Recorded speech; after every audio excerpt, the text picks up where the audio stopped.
રહ્યા છો NN news. હું છું એન્કર અર્પિતા પટેલ. હવે જોઈએ અગત્યના સમાચાર. આજ રોજ તારીખ 17/4/2024 રોજ મર્યાદા પુરુષોત્તમ ભગવાન શ્રી રામચંદ્રજી ભગવાનની શોભાયાત્રા ઢસા જંકશન ધર્મશાળામાંથી નીકળી મેઇન બજારમાં થઈને સ્વામિનારાયણ મંદિરે જાય તે જ રૂટ પર ફરી અને શિવશક્તિ રામજી મંદિરે વિસર્જન થઈ હતી. આ શોભાયાત્રામાં તાત્કાલિક હનુમાનજી મંદિર પાસે સુન્ની મુસ્લિમ સમાજ તરફથી શરબતનું આયોજન તેમજ ઝૂલેલાલ સાહેબ પરબ પાસે સિંધી સમાજ તરફથી ઠંડા પાણીનું તેમજ શરબતનું વિતરણ કરવામાં આવ્યું હતું. તેમજ સોની જયંતિલાલ નરસિંહદાસ તરફથી ચકલીના માળાનું વિતરણ તેમજ ગાંગડિયા પરિવાર તરફથી પણ શરબતનું આયોજન કરેલું હતું. ઓમ જ્વેલર્સ તરફથી પણ ચા પાણી અને ઠંડાની વ્યવસ્થા કરેલી હતી. તેમજ ગૌ સેવા મંડળ તરફથી પણ ઠંડા પીણા તેમજ શરબતનું આયોજન કરેલું હતું.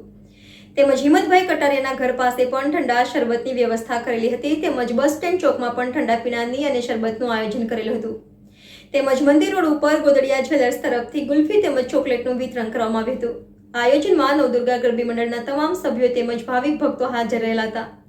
તેમજ આ શોભાયાત્રામાં પોલીસ સ્ટાફ તરફથી પીએસઆઈ રાઠોડ સાહેબ તરફથી પૂરેપૂરો બંદોબસ્ત મળેલો હતો. તેમજ પોલીસ સ્ટાફ, જીઆરડી અને હોમગાર્ડના સ્ટાફનો પણ હાજર રહ્યા હતા. આ શોભાયાત્રામાં વિવિધ વેશભૂષા તેમજ રામ લક્ષ્મણ ભરત શત્રુઘ્ન હનુમાનજી ભોળાનાથ અન્ય પાત્રો પણ ભજવેલા હતા. તેમજ આ શોભાયાત્રામાં અંદાજિત 2000 થી 2500 ભાઈઓ બહેનો જોડાયા હતા. તેમજ બહેનો દ્વારા રાસ ગરબાનું આયોજન પણ કરેલું હતું. Reporter Nikunj Bavaliya, NN news Dhasa. દર્શક મિત્રો, તમારી આસપાસ બની રહેલી અવનવી ઘટનાઓ વિશે જાણવા માટે NN ન્યૂઝને લાઇક કરો, શેર કરો, સબસ્ક્રાઇબ કરો અને બેલ આઇકન પ્રેસ કરો, જેથી આપને નોટિફિકેશન્સ મળતી રહે.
સ્ટાફનો પૂરેપૂરો બંદોબસ્ત હતો.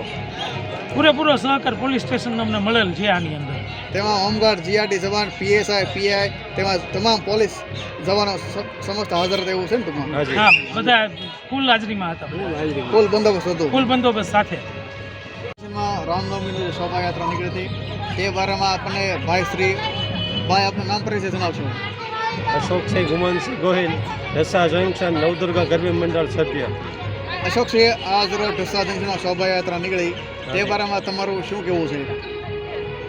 બસ આ ઢસા જંકશન નવદુર્ગા ગરબી મંડળ આજથી લગભગ 28 થી 29 વર્ષથી આ શોભાયાત્રા કાઢે છે. આ શોભાયાત્રામાં તમામ ધર્મ જ્ઞાતિના માણસો લાભ લે છે અને તમામ જ્ઞાતિના સભ્યો ઠંડા પીણા તેમજ શરબત, ગુલ્ફી અને ફ્રૂટનું વિતરણ કરે છે.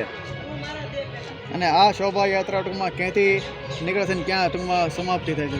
ઢસા જંકશન નવદુર્ગા ગરબી મંડળ ધર્મશાળામાંથી નીકળી મેઇન બજારમાં થઈ શ્રી સ્વામિનારાયણ મંદિરે જાય છે અને ત્યાંથી પરત તે જ રૂટ ઉપર થઈ બસ સ્ટેન્ડ ચોકમાં રાસ ગરબા લે અને ત્યાર પછી શિવશક્તિ રામજી મંદિરે તે વિસર્જન થાય છે. આ શોભાયાત્રાની અંદર અંદાજે આપણે કેટલા ટૂંકમાં બાઈઓ અને ભાઈઓ ટૂંકમાં હાજર છે? અંદાજે 2500 થી 3000 છે. 2500 થી 3000 સંખ્યામાં હાજર છે પબ્લિક. અને સાત સગા 2500 ની સંખ્યામાં ટૂંકમાં બધા લાભ લીધો. અને આ ઢસા જંકશનમાં જે રામનવમીનો જે પવિત્ર તહેવાર છે તે બારામાં સર્વ સમાજનો સાથ સહકાર છે કે નહીં? તમામે તમામ હિન્દુ, મુસ્લિમ તેમજ સિંધી સમાજનો પૂરેપૂરો, બ્રહ્મ સમાજનો પૂરેપૂરો તેમજ વેપારી એસોસિએશનનો પૂરેપૂરો સાથ અને સહકાર છે અને યથાશક્તિ તમામ જ્ઞાતિના ત્યાં ફાળો આપે છે.